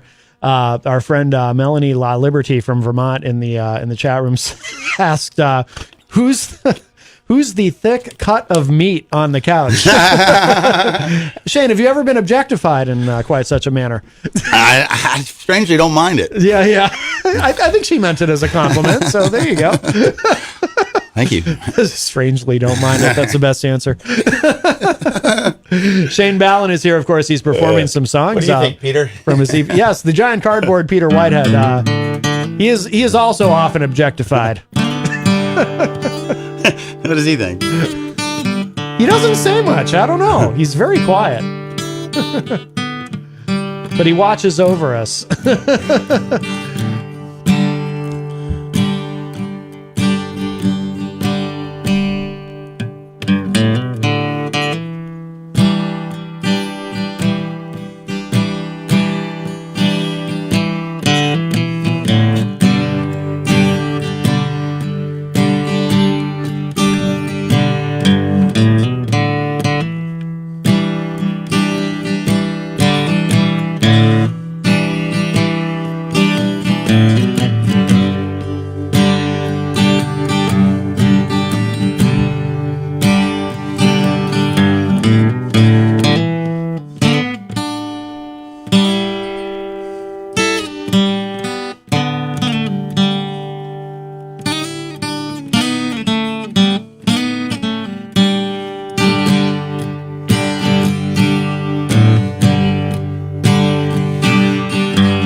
So you think you can tell heaven from hell, blue skies from pain? Can you tell the green field from the cold steel rail? Smile from a veil. Do you think you can tell? Here they get you to trade your heroes for gold, hot ashes for trees, hot air for the cool breeze, gold comfort for change. Did you exchange a walk-on part in the war for a lead role in the cave?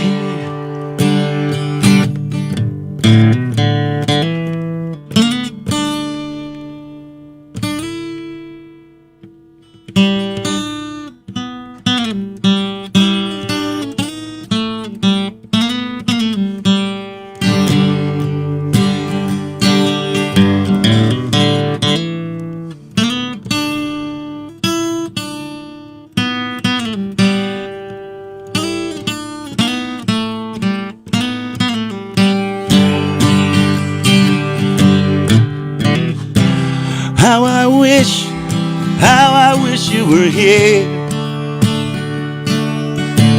We're just two lost souls swimming in a fishbowl, year after year, running over the same old ground. What have we found? Same old fear. Wish you were here.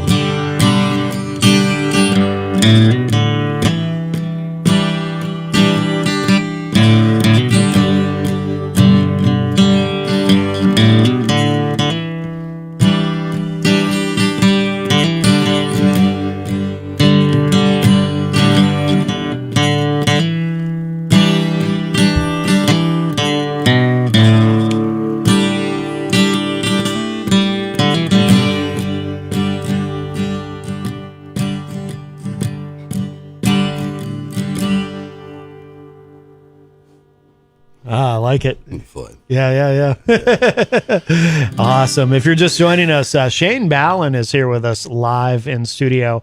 Yard Blue Sky was asking earlier about influences. We probably talked about this last time a bit, but tell us who you're into. It's like a lot of 90s, alternative rock, and all sorts of classic rock, and 70s. Yeah. You just, I would say listen to that. Like a lot of, I like the real, like, not really blues, but powerful belting, like Chris Stapleton, bluesy, but like more like Chris Cornell. Yeah. And stuff like that. I've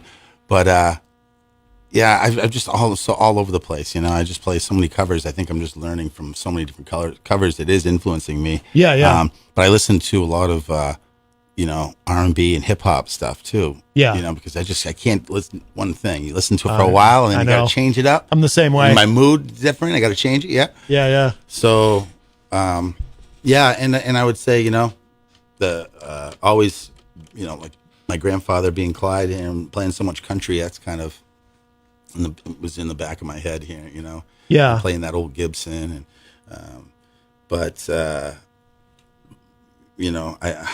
I don't know who else I can think of right now, but I just know, and I would say people like Brian Munger, people like Joey McDonald, people who are solo guitarists, singers, songwriters, I just thought that was so neat. I've always thought that was great. My dad's always listened to a lot of music. He actually managed a band. Oh, really? Called Fade to Black back in the 90s. Oh, no kidding. Yeah. Oh, interesting. Yeah. Were they around here? Yeah, they were in Manchester. Okay. They play all over the place. Yeah, I remember. Yeah. Firewoman, they would sing. Oh, no kidding. Yeah. Were they a cover band or were they originals? They were originals, yeah. Okay. I remember them singing. So they're called Fade to Black. Fade to Black. Wow. Do you remember any, or were you even around then? Yeah, or? I was probably like 10, I think, something like that. Yeah.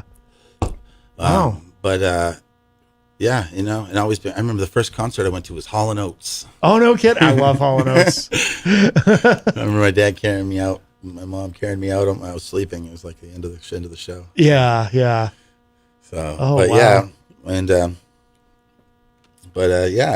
have I'm trying to think what song. I have a couple new ones, but there's one here. Oh, yeah. Called Lost and Found. Okay. I wrote about this. I was going to play the other one, but I wrote it about this. We got time. All right, great. Yeah. Fraternity brothers of mine that from up in Plymouth State College when I went there, and over the years, 30 years, you start having people pass away. Yeah. And this starting it was racking up. I was thinking of several people, so I wanted to give a tribute to them, because I love them. So yeah. So this was Lost and Found. All right. Yeah.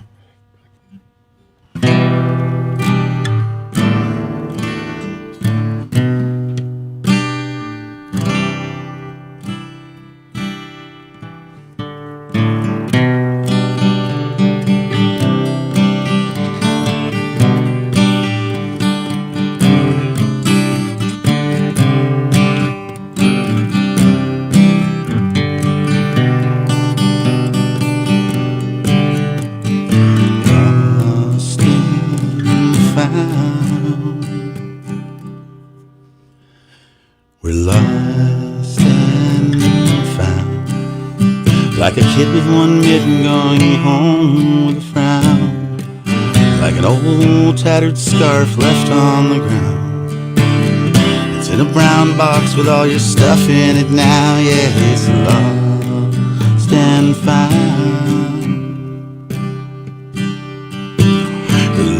Lost and found. Like an old hound dog picked up at the pound.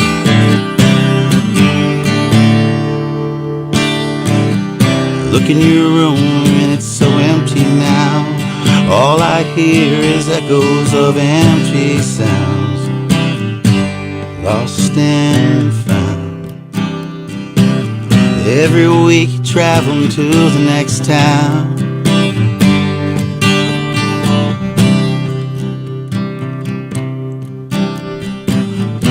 Memories of my brothers buried in the ground. Fractals of light in the solfeggio sound. Recalling the past, drinking beers, feeling proud.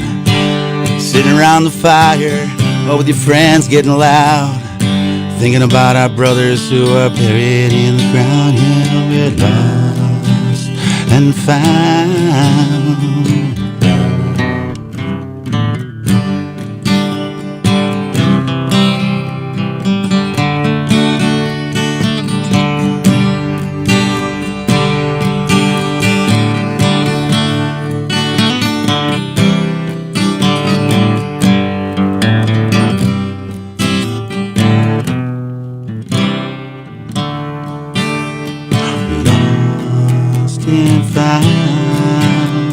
Like a kid with one mitten going home to mom with a frown. Like an old hound dog left at the pound. It's your one last shot to get your life back somehow. It's a little old box with all your stuff in it now. Yeah, it's lost and found. You can keep knocking me down, but you can't knock me out. Yeah, I'm lost and found. Memories of my brothers who are buried in the ground. Oh yeah, lost and found. Sitting around the fire with all those boys getting loud. Drinking beers, telling lies about the past, feeling proud. Yeah, remembering our brothers who are buried in the ground. Lost and found.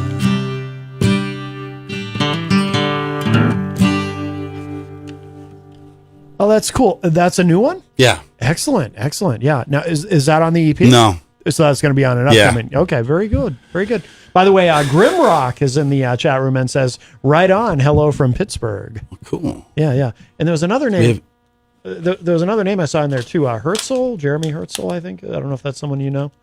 That one already scrolled by, so I'm not sure I got the name exactly right. But yeah, you got a lot of people in there. Excellent. Absolutely. Yeah, you wanna sneak in one more? Yeah, definitely.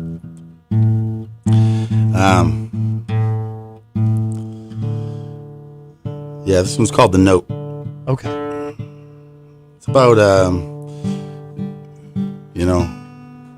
when you leave your note for, it doesn't have to be your kids, but in this case, this is my kids, when they go to school in their lunchbox and left a note in there, and yeah, you don't have phones or whatever, and then if you get split families and they go into their other place for a week, and I can talk to them for a little bit, and you leave a note. And it also reminds me of the days before cell phones, when you'd leave notes on the table. Still find them when you go through old pictures, like, hey, love you, I'll talk to you later on tonight, we'll have this for dinner or something, and like XX, it's so awesome when you see that, and then reminds you of those days. So this one's called The Note.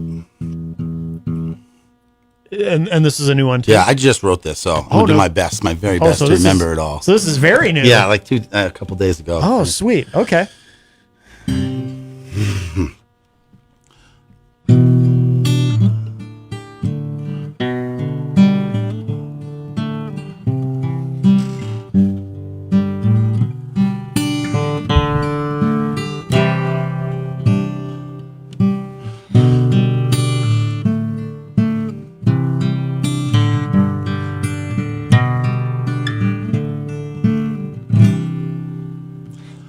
Writing this note just so you know, that's the thing about you, always when you go.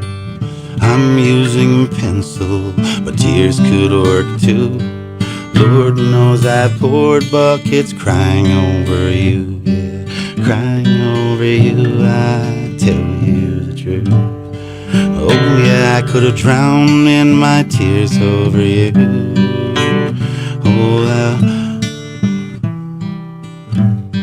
The note was on paper.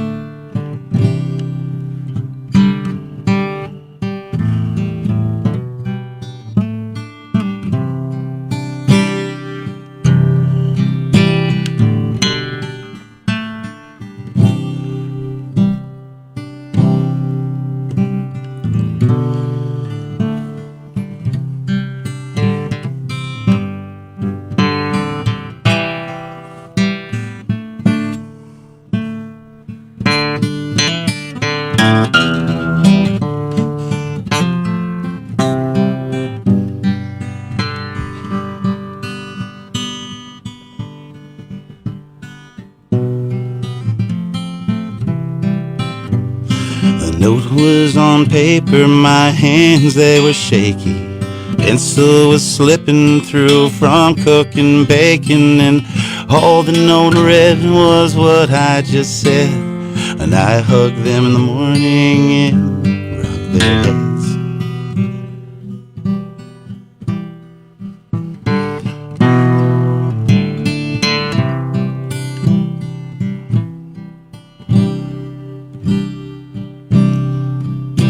I told them I love them and I always will. I told them I'm proud of them too, and it gives me chills. Hope that they save it for at least today, or color it in their special way.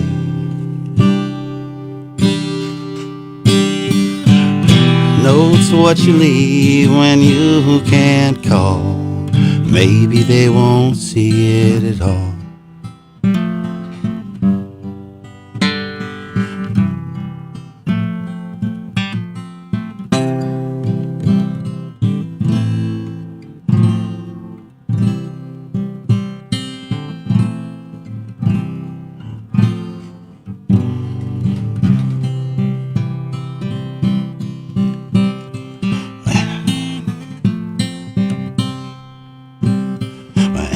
They were shaky from cooking bacon. No, was on paper and my hands were shaking. Notes what you leave when you can't call. Maybe they won't see it at all. Very nice. So that's brand new. Yeah, it's just, sorry for the gap. I was trying to remember some lyrics. That's what happens. That's all right. That's all right. When you go live and you don't use notes. Yeah. No, I love it. I love it. Very cool. Very cool. Well, Shane, we're almost out of time, but I want to make sure people know now. The new EP is out, correct? Yes, it's out, and if you look on right now on my Facebook. If you look me up on there, you'll find it, but it'll say available soon. Okay. So, yeah. I guess it'd probably be within the week, I would imagine. Okay. I think Excellent. there's like 30 of them out there. Yeah. Yeah. So I got all those for and Mr. Good Bars. I got to talk to him. We got to get that one out together. So yeah. And then you've got what do you have coming up for shows? You got anything this week or? No, it's July 8th. I'm going to be playing up off Kings Highway area, and then I'm going to be playing up at Charlie's Hill. That's a month and a half from now. Yeah. And there's a couple, open mics and stuff that I'm going to be going to. Cool. But those are the only real shows I have. I guess this kind of consumed everything, was coming here and doing the getting everything on the EP. And stuff, so. Yeah. Where's Charlie's Hill again? Lebanon. Okay. Mm-hmm. Yep. Maine. Excellent. Oh wow. Okay. Maine. Yeah. Yeah. Very cool. Good. And anything else you want to make sure? What should people know about how to find you? We should make sure people know how to spell your last name. Yeah, Balon. Okay. Balon. I might change it to Balin. It sounds better. Shane Balin. So yeah, you can find me on Facebook right now. I got to do a better job of getting a music site up there, but I have all my music I play out there, and you can find me there. Or if you ever want to reach me, I'm not afraid to give my number, 603-294-8142. If you ever have any weddings, shows, or anything you want to have private parties, you want to play, I'd love to do it. So yeah, excellent. Well, Shane, this has been wonderful. I'm actually again. gonna appreciate it. Yeah, absolutely, my friend. Absolutely, it's great to hear you play. I'm actually gonna. We'll close out with another one of the studio tracks that you sent me. This Gingerbread Houses, because we didn't. You didn't play that one today, right? No. Yeah. So we'll end with that one as we kind of fade out for the next show. But thank you again, and of course, if you missed any part of today's show, it'll be up in just a little bit at WMNHradio.org and at my website, mattconnarton.com. Thank you again to Jerry Robinson for calling us in the first hour. That was very cool. And everybody in the chat room. And don't forget, be back bright and early tomorrow morning, 7 a.m. for the morning show with Peter White. And we will end with this. So this is called Gingerbread Houses. This is one of the great studio tracks from Shane's new EP. So check this out. Oh, and don't forget, tomorrow we have Ricky Mapleton with us live in studio. And that's going to do it for us for now. I'll talk to y'all a little bit later. Bye, everybody.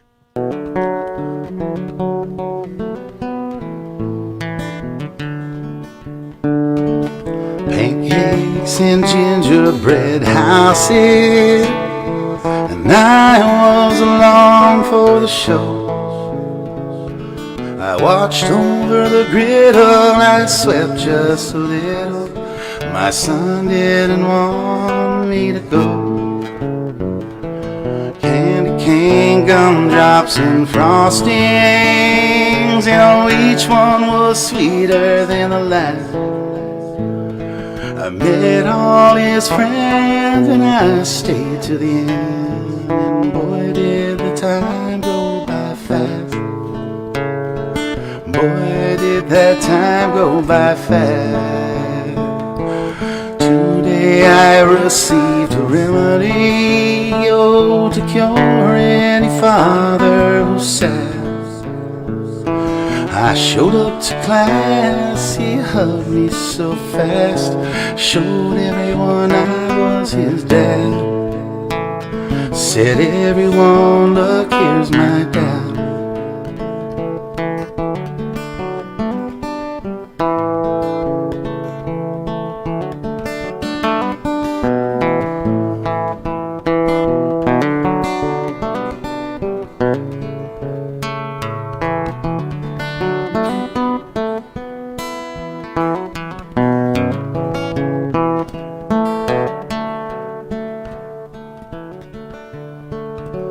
Maybe I'll work as a teacher, yeah, that'll put a smile on my cheek. I won't